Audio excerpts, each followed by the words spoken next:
Merhaba arkadaşlar, kanalımıza hoş geldiniz. Bugün sizler için Mert Ramazan Demir hakkında haberler hazırladım. Mert Ramazan Demir son yıllarda Türk televizyon dünyasında dikkat çeken, genç yaşına rağmen güçlü bir ekran varlığı oluşturmaya başaran isimlerden biri olarak öne çıkar. Onu izlerken ilk hissedilen şey oyunculuğundaki doğal akış ve zorlanmamış bir gerçeklik duygusudur.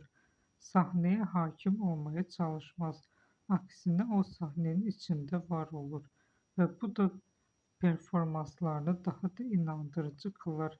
Mert Ramazan Demir'in oyunculuğunda belirgin olan özellik duyguyu abartmadan aktarabilmesidir. Büyük jestler yerine küçük detaylarla ilerler.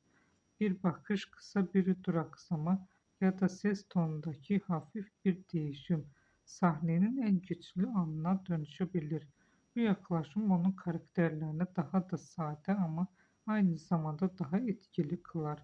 Genellikle canlandırdığı karakterlerle içsel bir çatışma hissi bulunur ve Demir bu çatışmayı dışa vurmak yerine içte tutarak izleyiciyi hissettirir. Bu da onun performanslarına derinlik kazandırır ve izleyicinin karakterle daha güçlü bir bağ kurmasını sağlar. Onu farklı kılan unsurlardan biri de ekran enerjisini sakin ama yoğun olmasıdır. Hızlı ve dikkat çekmeye çalışan bir oyunculuk yerine izleyiciyi yavaş yavaş içine çeken bir anlatım tercih eder. Bu onun performanslarını daha kalıcı hale getirir.